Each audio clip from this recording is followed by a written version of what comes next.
오늘도 하나님의 은혜가 함께 하시기를 주 이름으로 축원합니다. 여러분과 여러분의 가정에 하나님의 행복이 있기를 주 이름으로 축원합니다. 우리 성경은 하나님에 대하여 말씀하고 있습니다. 하나님을 왕이라, 또 만주의 주라, 또 절대자라, 전능의 하나님 엘샤다이 하면서 하나님에 대하여 소개하고 있고, 그를 따르며 또 그 말씀에 복종하며 사는 그의 백성이 있습니다. 그러나 예수님 이 땅에 오셔서 우리에게 말씀하시는 것은 하나님을 우리에게 아버지라 소개하고 있습니다. 하나님을 아버지라 부르라. 그래서 하나님을 아버지라 부를 수 있는 그의 자녀되는 특권을 우리에게 주셨습니다. 마태복음 5장에 보게 되면은 48절에 말씀을 하기를, 그러므로 하늘에 계신 너희 아버지의 온전하심과 같이 너희도 온전하라 라고 말씀하셨어요. 바로 너희 아버지와 같이 라고 말씀하는 것처럼 예수님은 말씀을 마태복음 5장과 6장에 걸쳐서 계속 말씀하기를 너희의 아버지, 그리고 너의 아버지, 그리고 하늘 아버지, 그리고 우리 아버지라고 말씀을 하십니다. 우리가 알다시피 주기도문 가운데도 하늘에 계신 우리 아버지여 라고 말씀하죠. 곧 우리의 아버지가 되신다라고 말씀합니다. 지나가는 사람에게 아버지라고 말한다면 정신 나간 사람으로 여길 거예요. 분명한 관계가 있고 거기에 대해서 그렇게 할 만한 그런 어떤 관계가 이루어졌을 때에 아버지라 부를 수 있는 거죠. 그것이 없는데도 지나가는 사람에게 아버지라 부른다면 정말 그 상황 자체가 어색하고 이상해질 수 있을 겁니다. 이와 같이 하나님에 대하여 우리가 아버지라 부른다는 것은 굉장한 일입니다. 이건 신비로운 일이고 놀라운 일입니다. 예수 이 땅에 오셔서 이와 같이 하나님을 아버지라 부를 수 있게 하시고, 그리고 그의 자녀가 됐다고 하는 것을 선포해 주신 것은 이건 천지 창조한 것보다 더 엄청난 일을 우리에게 보여주신 것과 같습니다. 사도 바울은 말하기를 로마서에 기록하고 있습니다. 로마서 8장 14절에서 17절의 말씀으로 무릇 하나님의 영으로 인도함을 받는 사람은 곧 하나님의 아들이라. 너희는 다시 무서워하는 종의 영, 율법을 쫓아서 말씀하는 율법을 말합니다. 종의 영을 받지 아니하고 양자의 영을 받았으므로 우리가 아빠 아버지라고 부르짖느니라. 성령이 친히 우리의 영과 더불어 우리가 하나님의 자녀인 것을 증언하시나니, 자녀이면 또한 상속자 곧 하나님의 상속자요 그리스도와 함께한 상속자니 우리가 그와 함께 영광을 받기 위하여 고난도 함께 받아야 할 것이니라 라고 말씀을 했어요. 바로 이와 같이 하나님의 영으로 인도함을 받는 자여야 하나님의 아들이다. 그리고 우리가 하나님의 자녀가 된 것을 성령이 증언하신다. 그리고 또한 우리는 그의 상속자가 되어서 하늘을 상속받을 뿐만 아니라 하나님 앞에 요구하고 기도하여 응답받을 수 있는 그러한 자격과 그러한 능력이 그에게 있다라고 하는 것을 우리에게 증거하고 있는 겁니다. 구약에는 이스라엘 사람들에게 대하여 종이라 백성이라 그렇게 말씀을 했고 그를 따르게 했습니다마는 신약에 와서는 예수님께서 성도들을 향하여 하나님의 자녀들로서 순종하며 따라갈 수 있도록 그렇게 만들어 주셨어요. 여러분과 저런 아주 놀라운 일에, 놀라운 하나님의 그 은혜 아래 들어온 줄로 믿습니다. 하나님이 여러분의 아버지가 되시면 아멘 하십시오.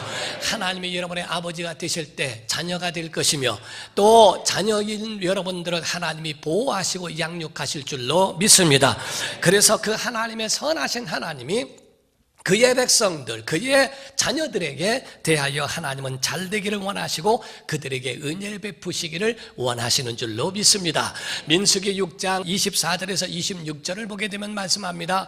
여호와는 내게 첫 번째 복을 주시며 두 번째 너를 지키시기를 원하시며 세 번째 여호와는 그의 얼굴을 내게 비추사 은혜 베푸시기를 원하며 네 번째로는 여호와는 그 얼굴을 내게로 향하여 드사 평강 주시기를 원하노라 할지니라 하라 라고 말씀을 했어요. 하나님 우리에게 복 주시고 지키시고 우리에게 바로 은혜 주시기를 원하고 평강 주시기를 원하신다고 성경이 우리에게 증거하고 있지 않습니까? 그러므로 성도들은 고난을 받고 힘든 상황이 혹 우리에게 온다 할지라도 그에 대하여 우리가 받은 이 은혜에 대하여 감사할 줄 알아야 하고 행복한 신앙생활 하면서 그 믿음의 요동함이 없어야 한다는 것을 말씀합니다. 어떤 사건만 하나만 보더라도 그 사건 하나로 바라보고 거기에 해석하는 그런 것이 달라요. 그래서 한번 해석을 하더라도 거기에 대한 어떤 사건에도 부정적인 해석이 나올 수도 있고 또한 긍정적인 해석이 나올 수도 있다 하는 겁니다. 한 어린아이가 아빠한테 얘기했대요. 아빠 왜 머리에 흰머리가 생겨요? 하고 물었더니 아빠의 첫 마디가 네가 나한테 속삭여서 그래 그랬어요. 그랬더니 그 아들이 하는 말이 그럼 할아버지는 누가 속삭인 거야? 하고 물었습니다. 아무 소리를 못했다고 그러죠. 뭔 얘기인지도 모르는 모양이요.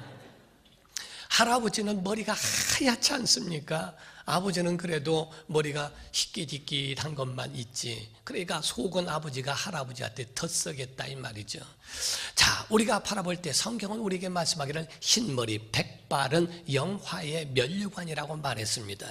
그러므로 백발을 속썩여서 만들어진 머리로 보겠냐 아니면 하나님이 주신 영화의 면류관으로 보겠는가? 바라보는 시각에 따라서 하나는 속썩은 것도 되고 하나는 영화에 대한 것도 되어질 수 있다 하는 거죠. 우리에게 노고가 있는 것, 수고하며 일을 하며 사는 것, 어떻게 보면 행복이 될 수 있고 어떻게 보면 그것이 행복이 아니라 우리가 살아가는 것에 대한 고통과 고난으로 여겨질 수도 있다는 겁니다.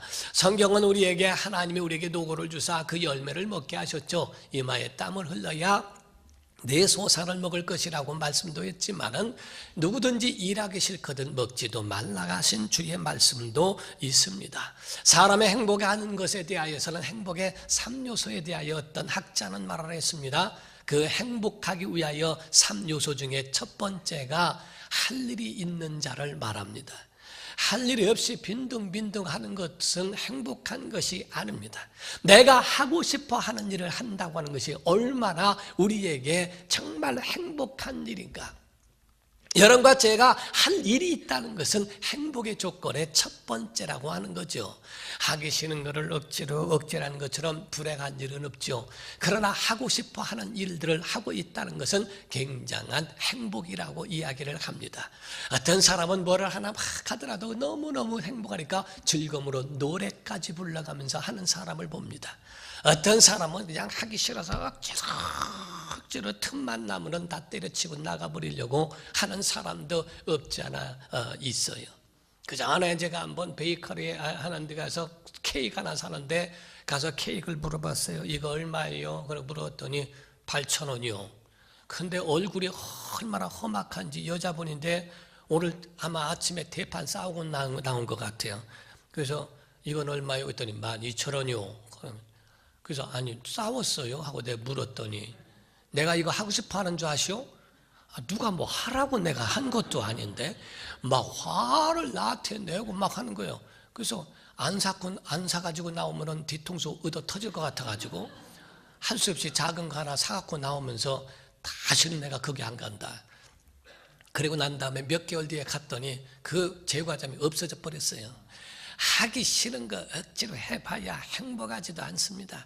그런데 어떤 사람은 작은 거 하나에도 굉장히 행복해하죠. 행복의 조건의 첫 번째가 할 일이고 두 번째가 꿈이요 비전이라는 거예요. 소망 없는 사람은 거기에 행복함이 없다는 겁니다. 과연 우리 속에 꿈이 있는가? 우리가 미래를 바라보고 계속적으로 바라볼 수 있는 우리의 꿈이 있다는 것은 굉장한 자기 자신을 행복하게 만들 수 있는 조건의 두 번째라고 이야기를 합니다. 세 번째의 조건은 살아갈 대상이 있느냐 하는 거예요. 과연 우리 속에 살아갈 수 있는 사람이 있다는 건 너무 행복한 거죠. 아내를 사랑하고 남편을 사랑하고 부모의 사랑을 받기도 하고 사랑하기도 하며 또 사랑할 수 있는 자녀들이 있고 그리고 사랑을 함께 나눠갈 수 있는 그런 이웃들이 있는가? 함께 우리가 힘들고 어려울 때에 연락하면 한 번에 달려올 수 있는 친구가 있는가? 내가 힘들고 어려운 소식을 듣고 정말 비행기를 탈 만한 사람이 우리 가운데 있는가? 그렇게 사랑을 나눌 수 있다고 하는 사람이 있다면 그 사람은 행복한 사람이라고 이야기를 합니다. 학자는 말하기를 사람의 마음속에 모든 사람 가슴에는 구멍이 있다는 거예요. 이 구멍을 메울 만한 것은 이 땅에 아무것도 없다는 겁니다. 사람의 가슴에 난 그 이 구멍은 우주보다 커서 이 우주보다 큰 이 구멍을 메꿀 수 있는 것은 사랑밖에 없다는 것인데 이 땅에 있는 사랑으로서는 부족하다는 거죠. 오직 더 큰 하나님의 사랑, 하나님의 사랑이 우리 영혼에 채우기를 주 이름으로 축원합니다. 오늘 본문 말씀에는 사마리아 여인에 대한 사마리아 여인이 상처가 많은 여인인데 예수님을 만난 사건을 기록하고 있는 것이 오늘의 본문 말씀이에요.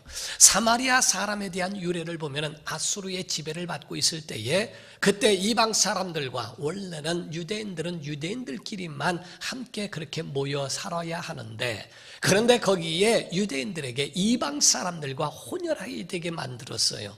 그래서 유대인들로서는 사마리아 사람들을 이방인같이 여겼던 겁니다.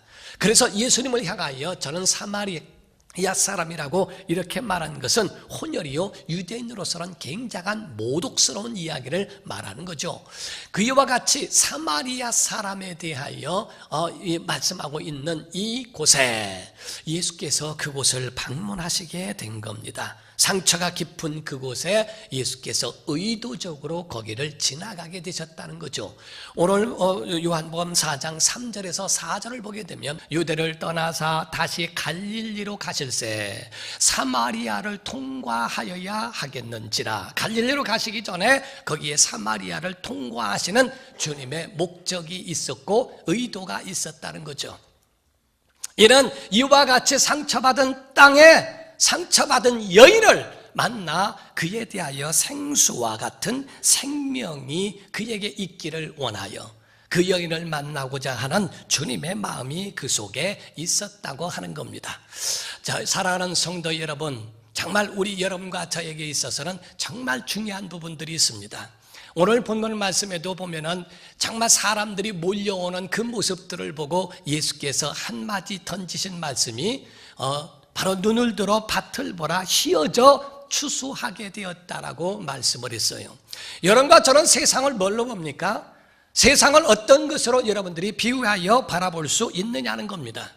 어떤 사람은 세상을 가리켜 놀이터다, 또한 꽃이다, 시장이다 라고 하는 표현들 하기도 하고 어떤 사람은 레드오션이다, 피바다라고 얘기해서 생존 경쟁을 위하여 살아가는 그렇게 싸워야 하는 전쟁터라고도 표현을 합니다.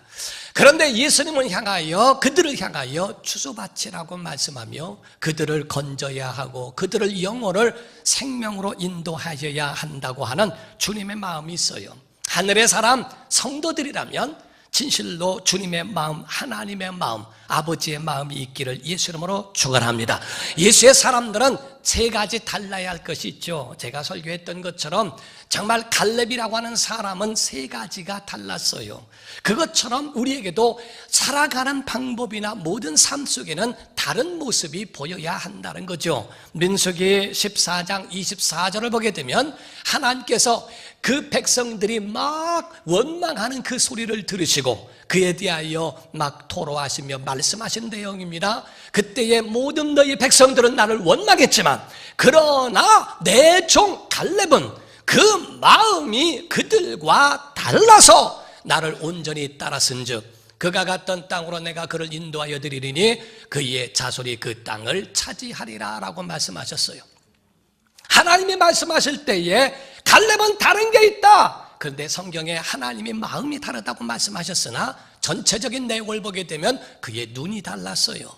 사람들 10지파장들이 나와서 가나안 땅을 정탐하고 왔지만은 안 된다. 우리가 갔다 우리가 큰일 난다. 다 우리가 거기서 멸망받을 것이라고 통곡하며 울었던 그들에겐 비전도 없고 꿈도 없었던 눈이었지만 갈렙은 아니라 거기는 하나님이 우리에게 주신 땅이다. 그들은 우리의 밭이다. 그들의 신은 떠났고 하나님이 우리와 함께 계시니 가서 우리가 가나안을 정복하자라고 말합니다.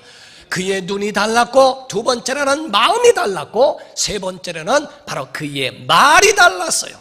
언어가 달랐어요. 하나님의 사람이라면 이와 같이 우리가 달라져야 한다는 거예요. 우리의 눈이 달라져야 합니다. 마음이 달라져야 합니다. 우리의 언어가 달라져야 하는 겁니다. 사마리아 여인이 예수님을 만난 다음에 달라졌어요. 우물이 달라진 것도 아니고 정권이 바뀐 것도 아니고 마을이 바뀐 것도 아닙니다. 그의 달라진 것은 그 심령이 달라졌어요. 눈이 달라졌고 그 마음과 그의 말이 언어가 달라짐으로 그의 삶이 얼마나 엄청난 변화의 삶으로 변화되어졌는가를 말씀하고 있습니다. 사랑하는 성도 여러분, 하나님의 사람들은 또한 양식도 달라져야 된다는 겁니다. 예수께서 말씀하시는 그 말씀과 같이 육을 살리는 생명은 음식이지만 영을 살리는 생명은 은혜와 말씀이요, 바로 하나님의 거룩한 사역도 우리의 영혼의 영적 양식이 된다는 것을, 그 비밀을 일러주셨어요. 제자들이 와서 예수님한테 먹을 거를 드립니다. 예수님도 육신인지라 피곤하셨다고 되어 있어요. 그때 물을 달라도 하시기도 하고 양식을 사러 제자들이 마을로 들어가기도 했습니다. 그런데 사마리아 사람 그 여인과 같이 대화를 나누는 가운데에 제자들이 왔습니다. 와가지고 먹을 거를 드릴 때에 주님이 뭐라고 말씀하십니까? 오늘 본문 말씀 31절에서 34절까지를 보면 그 사이에 제자들이 청하여 이르되 라삐어 잡수소서, 이르시되 내게는 너희가 알지 못하는 먹을 양식이 있느니라. 제자들이 서로 말하되 누가 잡수실 것을 갖다 드렸는가 하니 예수께서 이르시되 나의 양식은 나를 보내신 이의 뜻을 행하며 그의 일을 온전히 이루는 이것이니라 라고 말씀을 했어요. 이와 같이 육의 양식이 있다는 거예요. 그러나 영적 양식이 있다는 겁니다. 영적 양식은 은혜 받는 것뿐만 아니라 하나님의 말씀으로 사는 것, 그 말씀을 지켜 행하며 영혼을 살리고 영혼을 구원하고 영혼을 바로 생명을 주는 그 일이 바로 이것이 하나님이 내게 주신 영적 양식이요 하늘 양식이라고 말씀을 하셨어요. 사랑하는 성도 여러분, 영의 사람입니다. 어부가 고기를 잡으러 바다로 갈지라도 바닷물을 먹지는 않습니다. 먹을 수 있는 그러한 양식을 자기가 가지고 그곳에 가죠. 그래서 고기를 잡더라도 그걸 가지고 땅으로 옵니다. 땅에서 난 것을 가지고 바다로 가서 거기서 먹고 땅에서 있는 것, 그걸 다시 땅으로 가져오는 것처럼 하나님의 사람이라면 이 땅에 머물러 있다 할지라도 하늘의 것으로 살고 하늘의 하나님께서 주신 그분의 은혜의 말씀을 쫓아서 살아가야 하는 영적 양식도 우리 안에 있다는 것을 잊지 말아야 한다는 거예요. 예수님의 양식은 영혼을 구원하는 겁니다. 예수님의 양식은 영혼을 살리고 생명을 주는 것처럼 우리의 신앙생활도 이와 같은 영적 양식으로 영적 배부름이 있기를 예수 이름으로 축원합니다. 이와 같이 우리의 영혼에 이와 같은 것이 있는가? 예수님이 얼마나 배부르셨던가? 예수님만이 아니라 사마리아 여인도 목말랐던 그것을 다 팽개쳐버리고 그 물동이를 팽개치고 가서 복음을 전하는 사람이 되어버렸어요. 영적으로 배부른 사람은 땅의 것 때문에 목말라거나 땅의 것 때문에 불평하고 불행하고 원망하고 이렇게 그 불행으로 살아가고 괴로워하지 않습니다. 하나님의 것으로 영혼이 채워진 사람은 작은 것도 기뻐할 수 있어요. 영적 갈급함과 그 은혜를 주의 은혜로 채운 사람들에게 대하여 얼마나 이 땅의 것들을 초월할 수 있는 능력이 있는가. 그 사마리아 여인, 그 여인이 우물가에 와서 거기서 정말 물을 퍼가면서 하는, 좀 어떻게 보면 불행한 여인이죠. 남편이 5이 있었으나 지금 있는 남편도 내 남편이 아니라 하고 주님이 말씀하실 만큼 사람들은 뒷구녕에서 수군거립니다. 아, 저 여자가 지금 남편이 5명이나 다 잡아먹은 여자고 그 가정에 저 여자가 들어가서 가정이 쑥대밭이 됐고 뭐하고 안 들렸겠어요? 한두 번 그 소리를 들은 것도 아니고 별의 별 소리를 다 들어가면서도 그 가운데에 그 속에 채워지지 않는 그 가슴, 주님을 만나는 순간에 그 속에 있는 영적 갈급함이 해결되어지고 물동이조차도 내버리고 그들을 향하여 달려가서 복음을 전합니다. 그 사람들이 와서 어쩌고 저쩌고 상관없습니다. 그 이전엔 뭐라고 했던 상관없어요. 자기가 생수를 발견했으니 그에 대하여 용서할 수 있는 능력이 생겼고 이 땅의 것들을 초월할 수 있는 하나님의 의지와 그 은혜가 그 속에 있기 때문에 예수님은 그 여인을 바라보면서 얼마나 기뻐하시고 그가 치유되고 그가 살아났고 그가 회복되어지고 그가 세워지는 것을 보면 예수께서는 나는 배부르다 배부르다, 내게는 영적 양식이 있어서 이와 같이 예수님은 배부르다고 하실 만큼 내 양식이 있다. 이 여인을 봐라, 정말 지금 회복돼 가고 있지 않느냐, 생명이 있지 않느냐, 은혜가 있지 않느냐. 예수님의 발길에는 생명이 있었습니다. 교회의 성도들의 발걸음에도 생명이 있어야 할 줄로 믿습니다. 정말 예수님이 만나는 곳곳마다 머무시는 곳곳마다 생명 역사가 있었고 회복과 치유의 역사가 있는 것처럼 여러분이 가는 곳곳마다 이런 은혜와 능력의 역사가 있기를 주 이름으로 축원합니다. 여러분을 만나면 주님을 만난 것처럼 말이요, 예수께서 이 땅에 오셔서 행하신 일이 뭡니까? 바로 영혼을 살리고 키우고 바로 고쳐지는 역사가 있었죠. 마귀는 반대예요. 마귀는 파괴의 역사만 있습니다. 사람을 불행으로 인도합니다. 욥기만 보더라도 하나님과 대화하는 장면이, 사탄이 대화하는 장면이 나오죠. 그 가운데에 욥의 가정을 한번 쳐보고 그 감정을 한번 파괴시켜보면 하나님 원망하지 않겠는가? 하나님께 대하여 이와 같이 욥을 고발할 정도로 이렇습니다 저렇습니다 한번 해보십시오 하고 이야기합니다. 그리고 난 다음에 사탄이 욥의 가정을 넘나들기 시작하니까 아주 쑥대밭이 되죠. 가지고 있었던 모든 재산들이 다 사라져버리고 10명의 자녀가 담장이 무너져서 한순간에 다 죽어버리고 자기 몸은 병들어서 기와 조각을 깨서 자기 몸을 긁을 정도로 저주스럽고 사랑했던 아내는 옆에서 하나님 원망하고 죽으라고 그러고 떠나버렸어요. 홀로 남아있는 욥은 얼마나 괴로움이 많았을까? 그 사람들은 그럽니다. 정말 사탄의 목적은 다른 게 아니에요. 그 가운데에 어쨌든 간에 하나님과 멀어지게 하고 파괴는 자기가 시켜놓고 결국에는 원망은 하나님께 하라는 거죠. 하나님을 원망해라, 하나님을 원망해라. 사실은 사탄이 그렇게 일을 저질러 놨는데, 그러나 욥은 자기 입을 열어 하나님을 원망한 일이 없더라라고 이렇게 말하죠.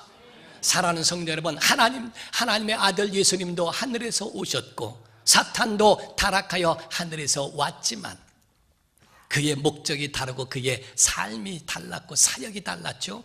요한복음 10장 10절을 보게 되면 말씀을 합니다. 도둑이 오는 것은, 사탄을 가르쳐 말합니다. 도둑이 오는 것은 도둑질하고 죽이고 멸망시키려는 것뿐이요, 사탄은 절대로 선한 일을 할 수가 없어요. 그러나 내가 온 것은 양으로 생명을 얻게 하고 더 풍성히 얻게 하려 하심이라 라고. 자, 사랑하는 성도 여러분, 예수의 오시는 발걸음마다 생명이 있게 하고 더 풍성한 은혜가 있습니다. 여러분, 예수 믿고 구원 받으신 걸 믿으시면 아멘 하십시오. 생명을 얻었으면 아멘 하십시오. 근데 이 생명으로만 끝나는 게 아니라 더 풍성해야 됩니다. 생명의 역사가 여러분의 가정에도 나타나기를 예수 이름으로 축원합니다. 그래서 교회를 통하여 이와 같이 여러분의 관계를 끊어놓으려고 하는 사탄의 모든 세력 저주를 끊고 여러분 형통해야 됩니다. 예수 믿고 저 나 하나만 가까스로 살아가는 심령이 되지 말고 여러분 형통하고 여러분의 사업도 잘 되어야 합니다.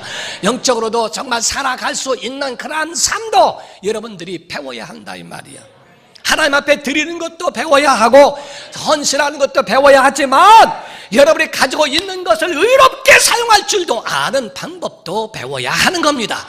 애굽에서 탈출해서 구원을 받는 것도 중요하지만 구원받은 자가 광야에서 살아남는 법도 배워야 하고 요단강을 거쳐 가나안 땅에 들어가는 것까지도 여러분이 그 끝까지 배워야 한다는 거죠.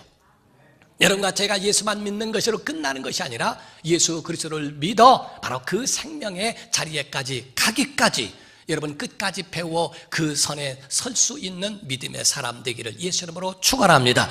그래서 사도행전 10장 38절에 이런 말씀이 있습니다. 하나님이 나사렛 예수에게 성령과 능력을 기름 붓듯 하셨음에 그가 두루 다니시며 선한 일을 행하시고, 그 선한 일은 뭔가 마귀에게 눌린 모든 사람, 죄에 눌린 모든 사람을 살리시고 고치셨으니 이는 하나님이 함께 하셨습니다 라고 했어요.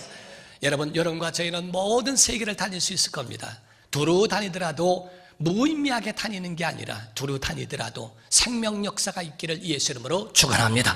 그래서 그 가운데 선한 일을 행하시고 마귀에게 눌린 모든 자들을 고치셨다고 하는 것처럼 하나님이 그거는 함께 하셔야 가능하죠.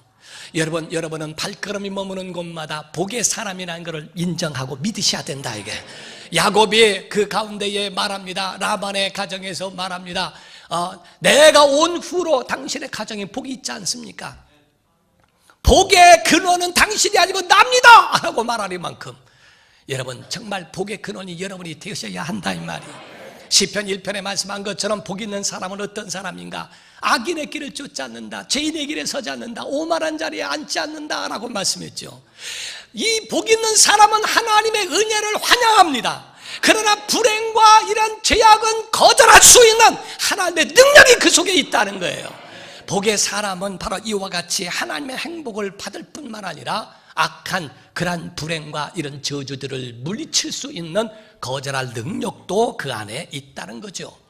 시냇가에 심은 나무가 철을 따라 열매를 맺고 그 잎사이가 마르지 않는다고 하는 것처럼 저는 여러분들에게 권면합니다. 사랑하는 성도 여러분, 여러분 영성이 메마르지 않기를 주 이름으로 축원합니다. 영성은 다른 게 아닙니다. 모든 사물과 모든 삶 속에 하나님을 발견할 줄 알아야 합니다. 이것이 바로 영성이에요. 우리에게 주신 은혜가 얼마나 감사한가. 자녀를 보더라도 하나님이 이와 같이 어쩌면 주님이 이와 같이 닮은 자녀를 주셨을까. 자녀가 부모를 닮는 것처럼 나도 하나님을 닮아야겠다, 주님을 닮아야 되겠다. 어떤 모든 사물과 삶 속에서도 하나님을 발견할 수 있는 영성, 이 영성이 메마르지 말기를 예수 이름으로 축원합니다. 잎사귀가 마르지 않은 것처럼 영감이 마르서는 안 돼요. 어떤 사람은 정말 몇 년 동안을 눈물로 그렇게 하나님의 은혜에 강에 파묻혀 사는 것 같으나 어느 정도 그 눈물이 마르기 시작한 다음부터 은혜가 떨어지기 시작해요. 영감이 사라지고 모든 삶 속에 하나님을 발견할 수가 없어요. 영감이 떨어지면 그 속에 하나님을 발견할 수가 없습니다.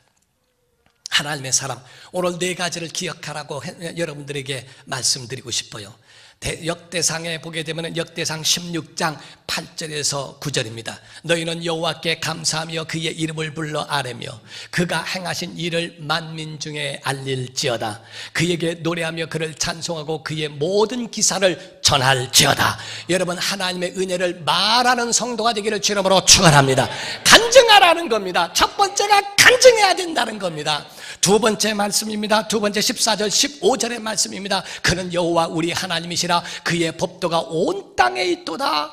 너희는 그의 언약 곧 천대에 명령하신 말씀을 영원히 기억할지어다. 첫 번째는 간증이요, 두 번째는 기억하라. 하나님의 말씀, 그 은혜를 기억하는 성도 되기를 예수 이름으로 축원합니다.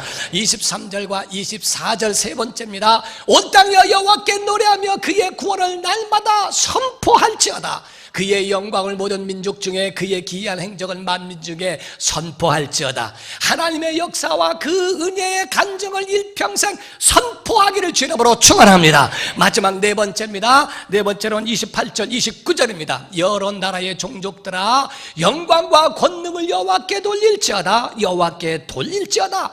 여호와의 이름에 합당한 영광을 그에게 돌릴지어다. 제물을 들고 그 앞에 들어갈지어다. 아름답고 거룩한 것으로 여호와께 경배할지어다 라고 되어 있어요. 사랑하는 성도 여러분, 마지막에는 다른 게 아닙니다. 그의 이름에 합당한 영광을 돌려 하나님 앞에 예배하라, 경배하라 하는 겁니다. 우리 네 가지가 영감이 사라지지 않고 여러분 영혼을 살릴 수 있는 그런 생명이 되는 거예요. 하나님이 여러분에게 이루신 그 은혜를 간증하기를 주 이름으로 축원하고요, 정말 그 말씀을 기억하기를 주 이름으로 축원합니다. 그리고 그 말씀을 일평생 선포하기를 주 이름으로 축원합니다. 그리고 그 이름에 합당한 영광을 돌리며 경배하는 성도 되기를 예수 이름으로 축원합니다. 우린 날마다 선포할 수 있어야 돼요. 나는 복을 받은 사람이다. 나는 하나님의 자녀다. 나는 잘 될 것이다. 내 자손이 하나님이 보호해 주실 것이다. 정말 이 나라와 민족은 희망이 있다 라고 정말 이를 선포하는 성도가 되기를 예수 이름으로 축원합니다. 기도하겠습니다.